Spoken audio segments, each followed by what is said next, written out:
Yesterday, Mark Shapiro spoke to the media, which by all intents and purposes is you, the fans. This is a guy who has not spoken to the media since March 21st. Okay? It's March 21st. And yes, they've trotted Ross Atkins out there. And yes, he is an arm of this team. But as the president in modern day sports, you understand that this is no longer just a job where you're handling the money. This isn't just a money job. This is, we're handling sports operations and business operations. There's not moves that Ross Atkins is making. There's not a direction that this team is taking without Mark Shapiro having a strong hand in it. And there's a couple things that I do think Mark has really accomplished, like truly. And I think that they've been brought up ad nauseum, which is he's gotten ownership to open up the purse strings in an incredibly meaningful way. This payroll is just top 10 in baseball year over year. And again, I've mentioned this before, but if you look at percentages of gate revenue, like stadium revenue, and what gets actually put back into the baseball team, this group is unparalleled in all of baseball. And so like that part of the job has been a smashing success for Mark Shapiro and Ross Atkins. Like there's absolutely no question about it. The other thing is that they got the stadium renovated in a way that excites fans. And you really can't diminish that because so much of the experience is that it's supposed to be an entertainment product. I bring this up all the time. It's supposed to be fun to want to watch the Toronto Blue Jays. That's supposed to be on TV. And that's supposed to be when you go down to the ballpark and spend your hard-earned dollars and take in an experience. And for years and years and years, that place felt like doom and gloom. It did. It was dark in the concourses. It was completely bereft of social places. Like I went to a million games during 2015, 2016. I know a lot of you did. Where did you meet? Where did you congregate to have another fan there? Like what was the move? Where did you go? I know where I went, to the top of my aisle, and you hope that somebody came and met you there. You hope that your friend would stand there for a minute, and that was pretty much it. You could meet in the flight deck, but it would be rammed on a popular day, and it would be difficult to end up getting seats there. So the ballpark renovations were great. All right, we've gotten the good stuff out of the way. Since then, this was a team that was supposed to be winning a World Series. This was supposed to be a competitive window. This was a front office that when they arrived in town had conversations with the former general manager of the team about how they thought the farm system was in dire straits and they were upset with how much was mortgaged in order to compete in 2015. The last time they won a playoff game was in 2016 when they basically just inherited the team that was left over to them. So you sit here today with a farm system that is not the envy of baseball, which to Baseball America ranks, I believe, 26. The MLB Pipeline, a very similar number. A team that has a very juiced up payroll. A team that was really disappointing last year. And you know who said it was really disappointing last year? Mark Shapiro. Here's a quote that he had from his exit press conference last year. Quote, "This season was a grind. It was not easy. It was extremely frustrating, and it was challenging. We still won 89 games, but I've been in the game 32 years, and I can't remember a season that felt like it was more of an effort," end quote. That was Mark Shapiro last offseason, before the offseason started, okay? That was for an 89-win team that finished 14th in runs, viewed as a massive disappointment. 14th in runs. Last year, we were thinking, boy, it's really frustrating watching this offense. This year, by the way, they are 27th in home runs, 20th in OPS, 23rd in runs. They've had a pretty significant drop-off. Anyways, this was Mark Shapiro when talking about, this year's team. Having a team fall so short of your projections and how you thought it would perform, do you feel like you need to adjust the way you project going forward or the way you construct rosters? Absolutely. Yeah, I mean, this is, in the 9 seasons I've been through, this is the biggest disconnect from expectations. It doesn't mean we haven't had, difficult endings to seasons. That doesn't mean we haven't had seasons where we knew we were going to have a challenge competing, but this has been by far the biggest disconnect from our expectations and the biggest disappointment. So we need to learn. We need to get better from it. I think the trade deadline was the start of that. Making sure we get better from challenges, adversity, and disappointment. But that has to happen in the way we put the team together for next year for sure. Okay.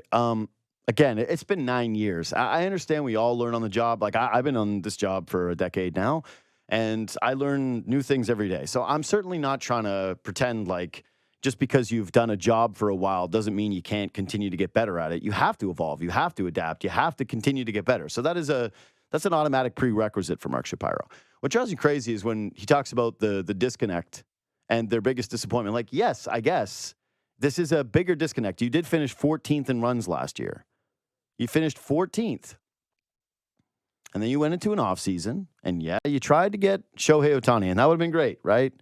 You guys pay attention to Shohei Ohtani in Los Angeles Dodgers? He's pretty incredible. You know who else is pretty incredible over there who continues to swat home runs? Is Teoscar Hernandez, by the way. Like, he's hitting right behind him right now, and he's hitting home runs every second night. He's been an animal behind the dish. But I don't understand. So you called last season a grind, that it wasn't easy, that it never felt like more of an effort. And then you went into the offseason and you brought in Isaiah Kiner-Falefa to replace Matt Chapman. And you brought in Justin Turner at 39 years old to replace Brandon Belt, who was actually one of your most successful hitters last year. You brought back Kevin Kiermaier at a high number for what he was actually going to provide you, especially given that it was going to diminish some of the positional value of Dalton Varsho, who every night is doing something spectacular out in the outfield. Again, a guy who is, I think at this point, pretty unquestionably, I'm not even sure who the case would be that is better than Dalton Varsho in the outfield. Like the reads that he makes, the timing that he has in the outfield, he is a bona fide, has to be center fielder. And you kicked him out to left again to bring back Kevin Kiermaier, despite him having a highly positive, he had a pretty incredible season at the dish last year. For you to think that he was going to be and remain above his career numbers is a lot. So for a team that was 14th in runs, that struggled to drive in runs all season long, the offseason solutions were not to get aggressive in a trade and bring in a bat, not to get aggressive for a guy like Teoscar Hernandez, who, I don't know, maybe you broke the relationship with, maybe you were too stubborn on. Like people always say, oh, you can't say that you lost a trade anymore when the guy's with a different organization because you could have signed him as a free agent. It's like, yeah, that, to me, this almost makes it worse with Teoscar Hernandez at times. Like this guy was like a heart and soul of your order. I think we kind of learned that. You went into this offseason, and that's what you did. You addressed it with some pretty unexciting bats. And then this year, like I said, the offense hasn't had this big positive regression. And also, this isn't a team that's been nailed by the injury bug. Like, Bo Bichette has been on the DIL for the last month. Absolutely, he has. He was one of the worst. I think he was the worst qualified hitter in all of baseball before he hit the injury report. He was awful. And you could say, like, hey, maybe it's because of the injury. Yeah, sure. One guy's going to take you from 14th to 23rd? Or do you think that you probably should have had a little bit more depth at that position? That you probably shouldn't have been leaning on the likes of Ernie Clements and Davis Schneiders to be your offense in a season where you were trying to take a step up from 89 wins and trying to compete with one of the highest payrolls in all of baseball. Anyways, here's the next part, which is basically, how Mark introduced the media conference and started to continue to explain like what happened with this season and why there's such a huge disconnect between what the expectation was, which again, assuming is a World Series champion, like supposed to be a team that's at the top of the division, a team that's supposed to be right there knocking on the door, that you're supposed to go to the Rogers Center every night and believe that this team might end up winning a championship this year, to where they are currently right now. So here's clip number 1. Obviously, disappointing season on the field. Why do you think that this team fell short of expectations? Well, I mean, it's not a mystery why we fell short of expectations. The bullpen's been a challenge for us all season long. Significant injuries to the 3 guys we expected to anchor the back end, and then the backfill just wasn't there. So the bullpen's been an Achilles for us all year. And then there were a number of guys in the lineup we projected to have, carrying levels of performance. It didn't happen. I think the greater focus for us is what can we learn from that? What role do we play in that? How we can construct a team that's better next year. So, but there's no doubt it's bitterly disappointing. Okay, so the bullpen is the Achilles heel. Starting with the bullpen. And it was just because of these injuries. One, you lost Jimmy Garcia for a couple of weeks when the season was already over. So one of the three guys, one of the three major injuries, I think that's what he's alluding to. No. No. Two is one of those guys is Chad Green, who you signed because you were able to sign him and at the rate that he was paid because he was coming off of an injury. And yeah, that happens. Sometimes you swing and miss and you get nothing on those guys like they did with Ken Giles. But yeah, the guy who was hurt when you got him being hurt, you probably have to have a little bit more of a backup plan. Also, when you say the three guys that are supposed to anchor the back of your bullpen, that kind of means that you don't think Eric Swanson was supposed to be one of those three guys who, by the way, Eric Swanson, you traded for him, the Teoscar Hernandez guy with all the runs, as we mentioned before. So, okay, fine. Yeah, it's the bullpen. It was just because of injuries. Okay, that doesn't really make sense. You lost your closer. Yep, you did. That one stings. That absolutely stings. But if we're starting with that's why the Blue Jays have been losing this season, or that's the Achilles heel of this group. No, the Achilles heel of this group, the Jays are 27th in home runs. I said this already, but they're 20th in OPS going into last night. 20th. That's not a playoff team unless you have brilliant starting pitching, right? Seattle Mariners level starting pitching right now where you go George Kirby, Gilbert, Luis Castillo. You're running these guys out there. And, the Jays, to their credit, again, Shapiro and Atkins' credit, because these guys really seem to want credit for stuff that they have done well. I will give it to them. Here you go. You've done a great job at identifying starting pitching. The Robbie Ray trade was outrageously good. How you got a guy off the scrap heap, essentially, that you turn into a Cy Young winner. Then you walked away from the table at the right time and you handed that money to Kevin Gossman, who was also brilliant for you. You went and got Yusei Kikuchi that looked like a disaster. He was outrageously good. You haven't developed any starting pitching whatsoever. But when it comes to signing free agent starting pitching, there's a lot of reason to believe in the Toronto Blue Jays. Even Chris Bassett, who I thought was a good signing, turned out to be way better than I had expected him to be. And especially when you consider his age and the innings that he had put on himself the year before, that you're still getting this from Chris Bassett is awesome. So kudos to them for that. But you're 19th in starting pitching WAR on Fangraphs. 19th.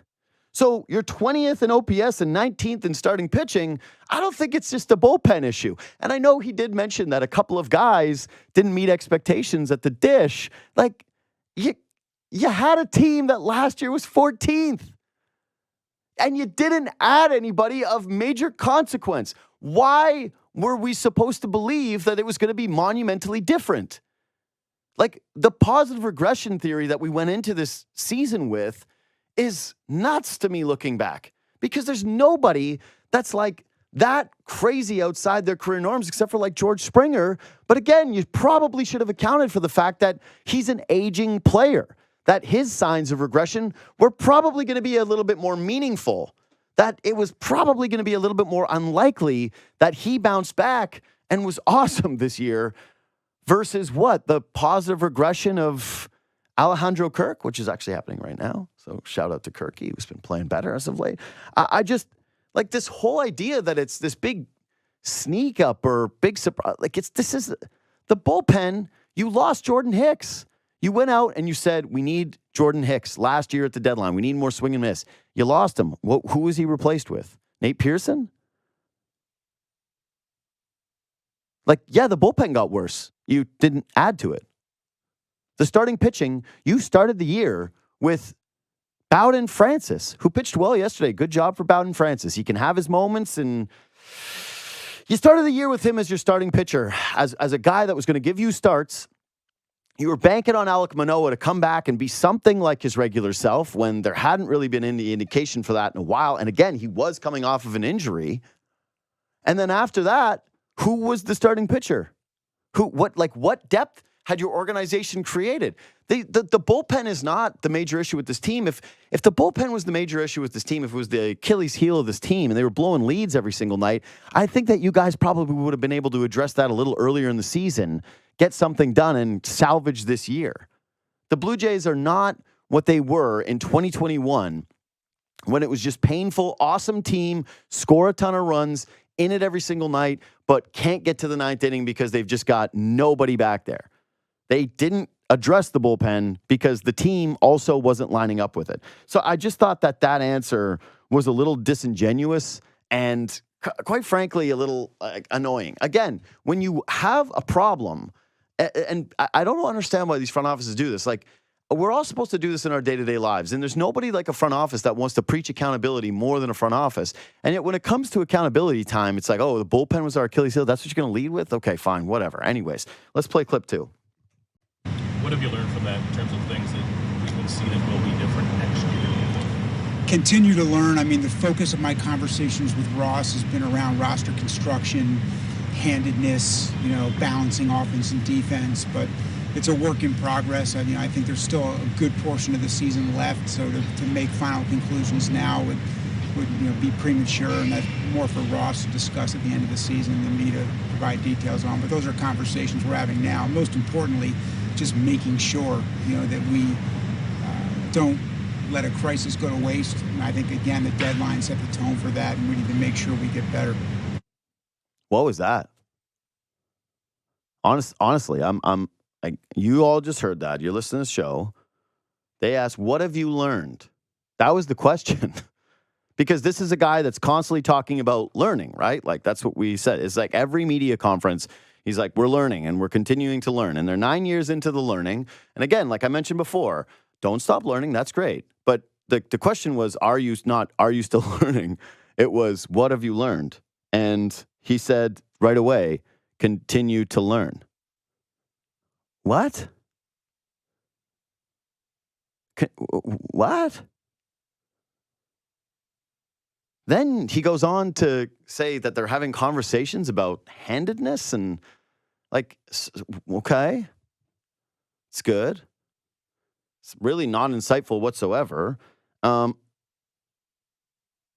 that Ross will speak on this later because you can't draw any conclusions from this year. Again, you're not just drawing from this year. You're drawing from last year too. This is 2 years in a row. And yes, you won 89 games, and yes, you got into the postseason, but the American League was much weaker when you won the 89 games. It was. Your division did not look nearly as competitive. If you're going to be competing in 2025, which they did, again, reiterate yesterday, which is fine. You see some of these people, you see where Vladdy's at in his career, and you go, come on, be great. Why not? Why not them? There's way more spots up for grabs now. Can't be. You can make it. You can make a wild card. Look at the battle the Mariners and the Astros are in right now. But your division is still pretty tough. There's 3 teams in it that are unquestionably ahead of you and are going to start next year ahead of you. And so, what have you learned? I don't think that that's too vague. I don't think that that's an unfair question. Again, this is now 2 years in a row where you've really missed expectations, and it's basically I don't know how you guys count 2016, but for me, I've always looked at 2016 as a Anthopoulos team, not as a Shapiro-Atkins team. So realistically, to me anyway, and maybe that's unfair, whatever, I've never viewed them as a group that has put together a playoff win. They've made some appearances. It's great. They've never won a game, never won a playoff game. What have you learned? You talk about learning all the time. Surely there's something that you can share, and you share that answer. I just, again, what was yesterday for? That's the theme of this thing. What was yesterday for if you're just going to come out there and say those things? Is it because it was mandatory? I don't think it was. I don't, not as far as I'm aware. So what was the point? Why is it when a veteran reporter asks you, what have you learned, that you can't provide any answer of substance, and then just that you still have, it's too premature? Why are you speaking today then? Why did you choose today if you can't draw any conclusions from a season that's already lost? You can't draw conclusions from, again, you're out of it. It's over. If the season's over for you, how are you not able to draw some conclusions? And then it's the old, don't worry, we'll kick it over to Ross. He's going to answer things in the offseason. All right, play the next clip. coming off of last year, just talking to you and Ross, it seemed like the belief was offensively it was a bit of an outlier year for you guys last year. Ross called it a blip. This year, things have taken a step backwards offensively. So is it safe to say it's no longer an outlier? Clearly. What do you think you guys can do to address that? I think that's what I talked about in roster construction. It's what we're working on right now, and it's what Ross will spend more time describing. But we have some ideas and thoughts have to do with the delineation between. We've done a good job identifying talent individually. We have not done as good a job collectively placing that talent on a roster together to win. So it's that connection, Arden, between identification of talent, where I think we actually have done a pretty good job individually, but they haven't come together to produce the numbers that we would expect from an championship offense. That's the wildest answer of the entire media conference, by the way.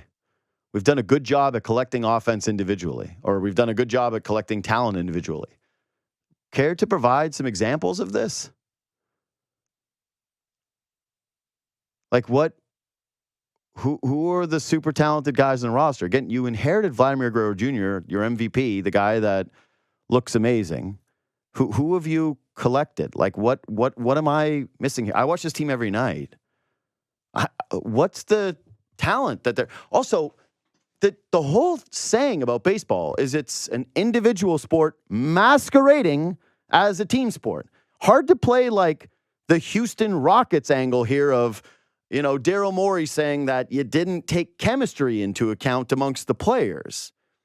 Oh, well, we're surprised that James Harden and Russell Westbrook didn't really work out because we didn't take into account this amount of the share. We didn't know that Shaq and Kobe weren't going to get along for the first couple of seasons. We didn't know that the locker room dynamic would be. What? This is baseball. Individual sport, masquerading as a team sport. If you have a great collection of talent, it should coalesce as a group. Who are the people that you guys have identified? Like, I'm at a loss with this. Again, one of the worst farm systems in all of baseball. Great job identifying free agent, starting, pitching, no doubt about it. Absolutely no question about it. And in some trades.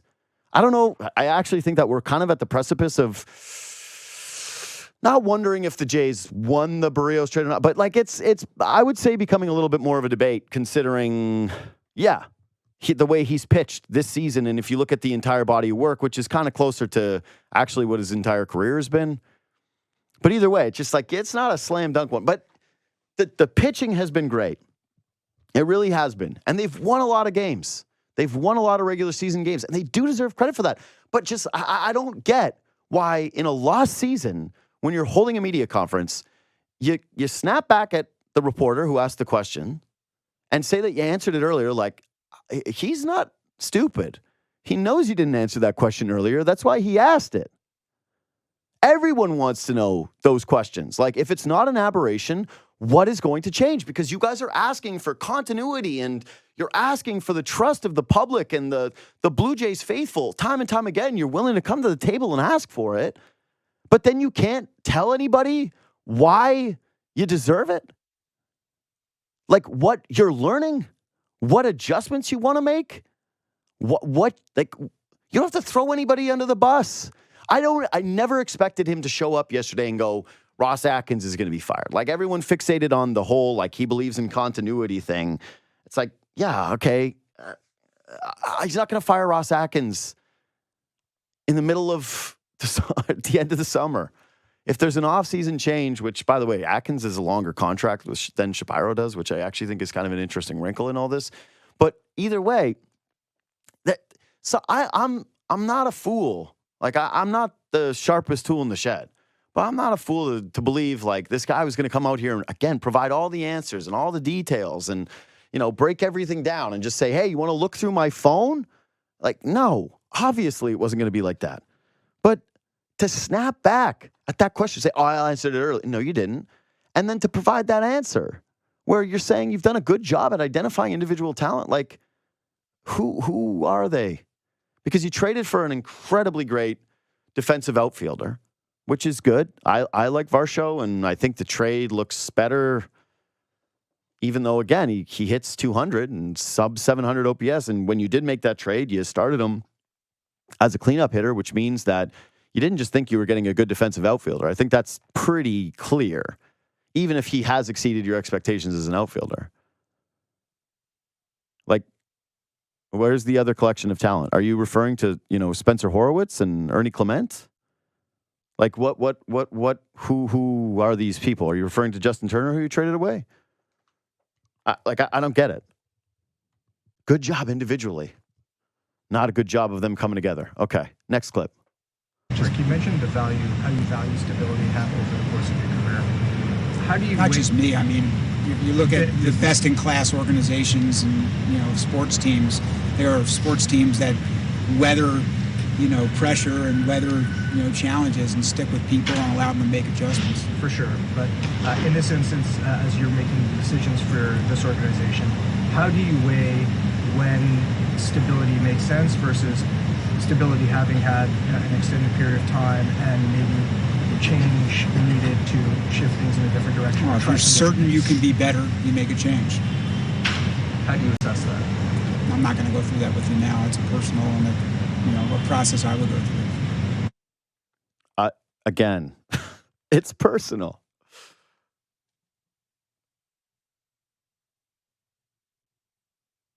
That's like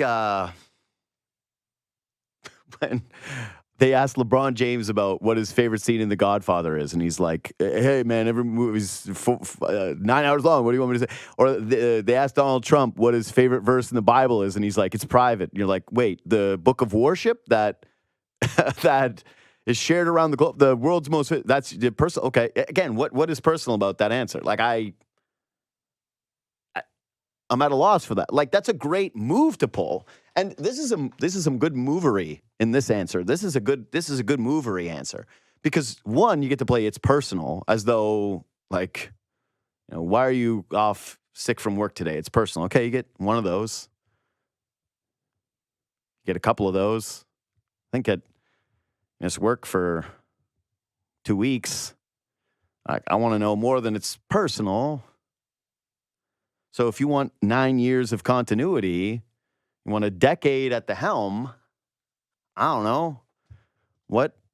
When does continuity stop being advantage? That seems like a pretty reasonable question, something that can get answered by someone who's using that as the thesis of their argument. They're going like, hey, Shai asks him,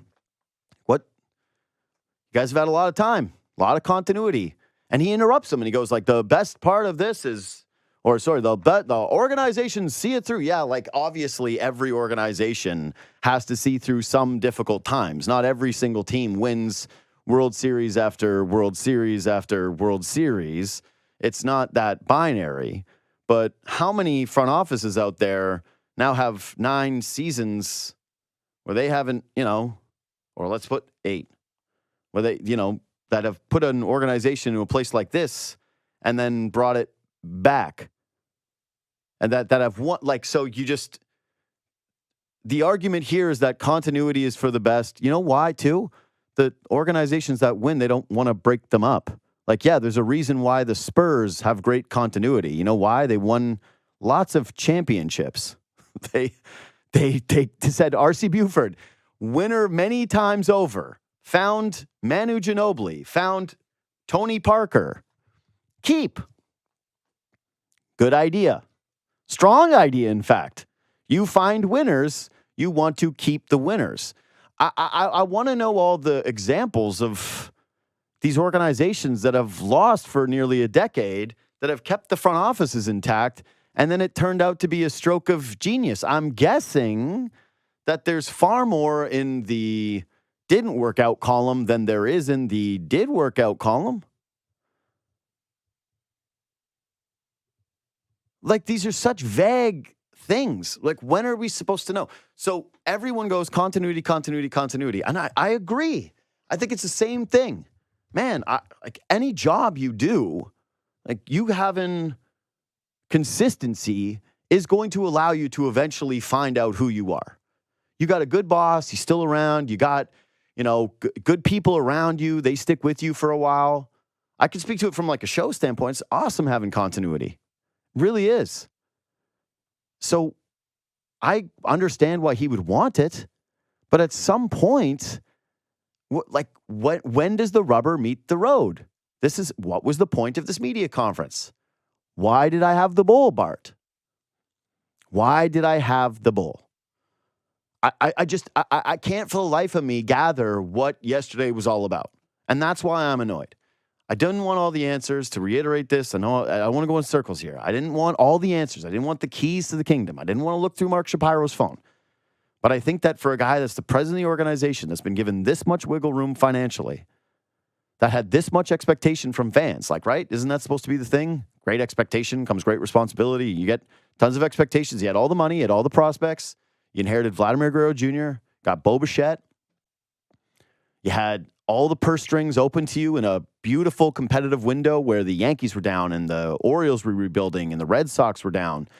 You were basically competing a little while against the just Tampa Bay Rays, a team that you were supposed to basically be able to outperform in every single way because you have infinitely more resources. And this time around, you had a farm system. So now you're in a place where the farm system is bad, where the team's offense, that was the point of criticism a year ago, has gotten much worse. The starting pitching has predictably gotten worse because guys have aged and you've never been able to backfill it with prospects, which again was supposed to be a big marker of what this front office is. And your bullpen fell apart. And this year you will not be making the playoffs. And yep, you made the playoffs last year. You got in with 89 wins. It was awesome. It was great. You got in 2022. Got in during a COVID season that was kind of not really playoffs. I would think we would all agree that was not getting to play the Rays there. Was that? It's like, okay, it's not that much.